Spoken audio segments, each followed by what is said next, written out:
Hi, I'm Dr. Deja. I'm a pediatric dentist.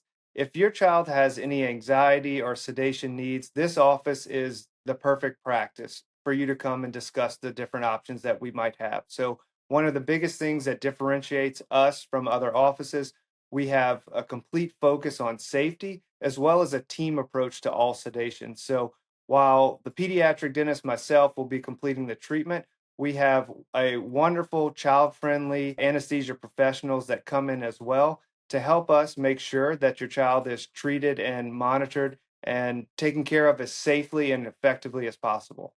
Sedation dentistry, a lot of people are familiar with it for adults, but it's also used for children. It takes children who really want to get the treatment done, but are just a little bit nervous of the unknown, the sounds, and all the things that are going on in the office. So the patients are usually given some type of medication to ease their nerves, and then a very safe and effective monitoring system is set up so that the treatment can be completed quickly and very effectively. At our office, we offer a few different types of sedation techniques. So the most minimal is nitrous oxide, and that's the laughing gas. And that is when the patient comes in and the nose piece is fitted on, and it helps them get through the appointment. And when they leave, they're basically in the same state as whenever they came in.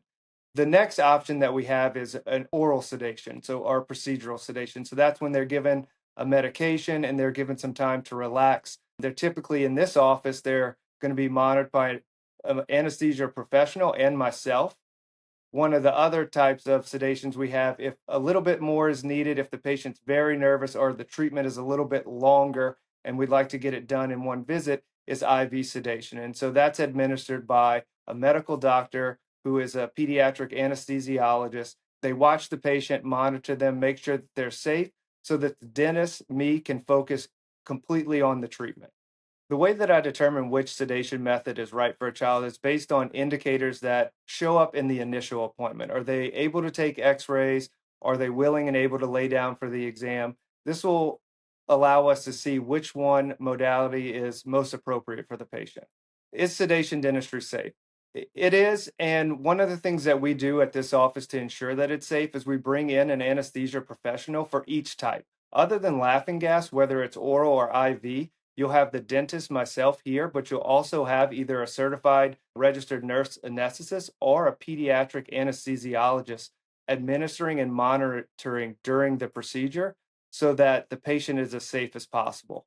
I think sedation is the most helpful for a child actually whenever there's not as much treatment that needs to be done, but the treatment is not able to be completed in the office. And so what it does is it allows us to get that treatment done safely here without having to go to other options such as the hospital or general anesthesia.